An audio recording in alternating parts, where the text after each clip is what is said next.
Magandang araw, mga ka-Financial Juan. Welcome sa ating 4th episode. Today, let's explore ang isang hidden gem sa digital economy, ang load and e-wallet arbitrage. Kung gusto mong kumita habang nasa bahay ka lang using your phone, perfect ang episode na to para sa iyo. Bago tayo mag-dive in sa details, let's understand muna kung ano ba talaga ang arbitrage. Simple lang to, mga kahuan, it's about buying something sa mababang presyo sa isang platform, tapos ibebenta mo sa mas mataas na presyo sa ibang platform. Pero ang twist dito, lahat ng to ay digital. Para itong pagiging online tindahan owner. Instead of physical products tulad ng mga groceries or school supplies, ang bibilhin at ibebenta mo ay digital credits. At ang maganda dito, hindi mo kailangan ng malaking bodega or physical store. Let's break down kung paano ba talaga ito gumagana. Ano nga ba ang load and e-wallet arbitrage? Hindi lang ito ordinary na load business na nakikita natin sa kanto-kanto. This is a strategic approach para ma-maximize ang opportunities sa digital economy. Here's the complete picture. 1. Load arbitrage strategies. Regular load, bili ka ng load with 5 hanggang 10% discount, tapos ibenta mo sa regular price. Promo load, abangan mo ang special platform promotions kung saan pwedeng umabot ng 20% ang discount. Bundle deals, pagsamahin mo ang multiple services para mas malaki ang kita. At volume discounts, mas malaki ang discount kapag bulk buying. 2. E-wallet maximization techniques. Cashback stacking, i-combine mo ang iba't ibang cashback offers. Example, kapag nag-load ka sa GCash gamit ang BPI card mo, may cashback ka sa GCash, may points ka pa sa BPI. Point systems, convert mo ang reward points into additional income. Example, collect GCash points tapos gamitin mo para sa next purchase, pure profit na yon. Referral bonuses, build your network para kumita sa referral system. Example, kada mag-refer ka ng bagong user sa Paymaya, may 50 pesos ka agad. Platform bonuses, take advantage ng special events at promos. Example, tuwing birthday ng platform, usually double ang cashback nila. 3. Cross-platform opportunities. Rate comparison, monitor prices across all platforms. Promo combinations, mix and match platform offers. Timing strategies, buy during peak discount periods. At backend rebates, utilize platform partner programs. Platform deep dive. I-analyze natin ang bawat major platform at kung paano sila gamitin. 1. GCash.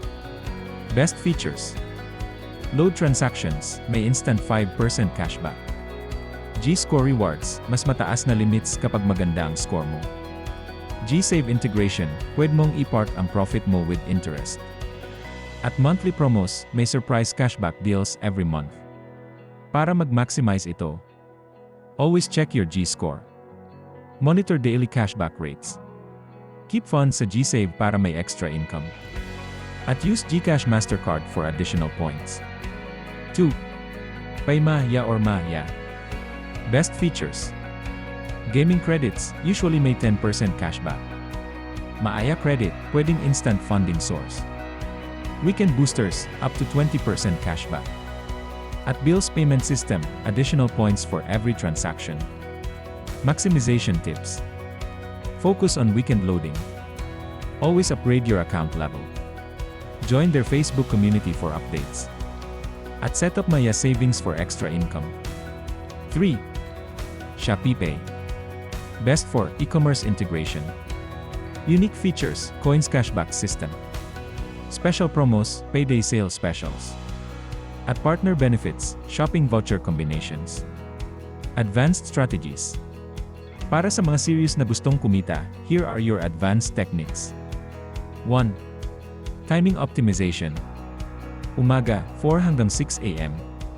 Mas konti ang kalaban. Fresh ang load inventory. Mabilis ang system response. At perfect para sa mga maaga ang pasok. Gabi, 10 PM hanggang 12 AM. Special platform deals. Mas mataas ang cashback. Focus sa gaming community. At perfect para sa students. 2. Customer segmentation. Regular load users. Daily small transactions. Focus on convenience. Build loyalty through quick service. At offer load alerts. Gaming community. Higher value transactions. Regular diamond purchases. Tournament season focus. At group discounts. 3. Automation systems. Price monitoring tools. Customer reminder system. Transaction tracking spreadsheets. At profit calculation templates. Risk management and protection. Important safety measures para protected ang business mo. 1. Platform security. Gumamit ng separate phone para sa business. I-enable lahat ng security features. Change password every month. Always use two-factor authentication. At never share OTP. 2. Financial protection. Set daily limits sa transactions. Keep 20% as emergency fund. Maintain separate business account. Save all digital receipts. Track every transaction. 3. Customer protection. Clear terms and conditions. Transaction confirmation system. Customer support protocol. At refund policy. Growth and scaling plan. Para lumaki ang business mo, here's your detailed growth plan. First quarter. Build initial customer base, target 50 regular customers. Master 2 platforms. Create simple tracking system. Start with 100 pesos test transactions. Second quarter. Expand to 3 platforms. Target 100 regular customers. Implement basic automation. Increase transaction size to 500 pesos. Third quarter. Scale operations. Build team structure. Enhance systems. Expand service offerings. Fourth quarter. Optimize processes. Increase market share. Develop partnerships. Plan next year's growth. Success metrics. Monitor these key performance indicators. Daily transaction volume. Average profit margin. Customer retention rate. Platform efficiency. Team productivity.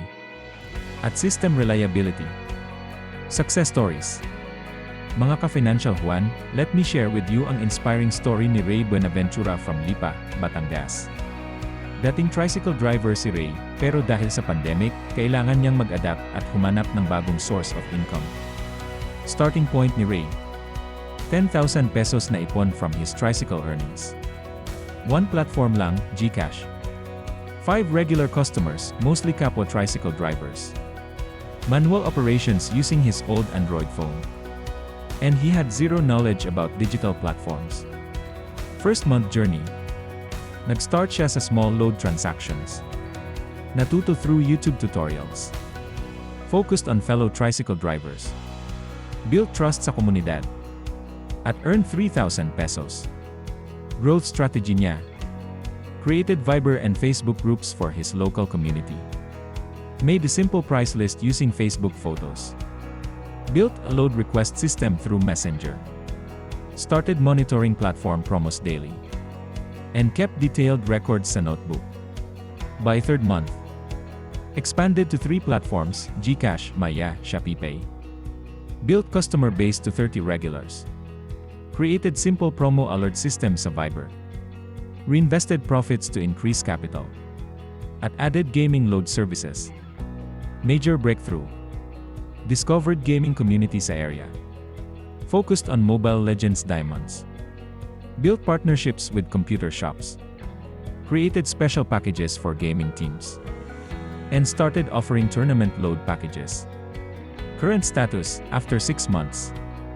Monthly revenue, 80,000 pesos. Operating on 6 different platforms. 200 regular customers. Semi-automated system using Google Sheets. 3 team members, his 2 children and wife. And he expanded to 2 more tricycle terminals. Ray's keys to success. 1. Customer service. Quick response time, 5 minutes maximum.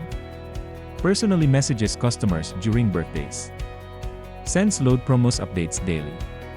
Available from 5 a.m. to 10 p.m. 2. Record keeping. Detailed transaction log. Customer Preferences Notebook, Daily Profit Monitoring, at Platform Promo Calendar. 3. Community Building, Weekly Meetups with regular customers, Load Tips Sharing sa Viber Group, Community Game Nights, at Customer Referral Rewards. 4. Family Involvement, Morning Shift, Wife handles transactions. Afternoon, Ray manages operations. Evening, children help with recording. At Sunday, family business meeting. Words of wisdom from Ray, dati, akala ko sa tricycle lang ako kikita. Pero itong load business, binago ang buhay ng pamilya ko. Ang importante, ready ka matuto at hindi ka tamad mag-monitor ng promos. Start small, huwag matakot, at mag-focus sa customer service. Pag masaya ang customers mo, sure ang growth ng business mo. Proof na hindi lang sa big cities pwedeng mag-succeed. Even sa smaller communities, malaki ang potential ng load and e-wallet arbitrage business kung tututukan mo. At yan na nga, mga ka-Financial Juan. You now have your complete blueprint para sa successful load and e-wallet arbitrage business. Remember, ang success hindi yan overnight, kailangan ng tiyaga, strategy, at consistency. Your immediate action steps. I-download mo muna lahat ng major e-wallet apps. Gawa ka ng simple tracking system sa Excel or Google Sheets. Mag-focus ka muna sa isang platform. Build your first 5 customers. Monitor daily promotions. Keep detailed records. And lastly, start small, pero dream big. Please note, income shown in this video varies depending on multiple factors including effort, market conditions, and business strategy. Sa susunod na episode, pag-usapan naman natin ang online tutorial services, transform your knowledge to income. Huwag kalimutang mag-like, i-share ang video na ito sa mga kaibigan mong gustong kumita online, at mag-subscribe para updated ka sa latest money-making opportunities. Drop your questions and kwento ng experience mo sa comment section.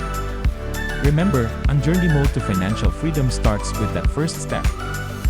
This is Financial Juan, reminding you na sa digital age, endless ang opportunities. Hanggang sa muli, mga kabayan, and see you ulit in the next video.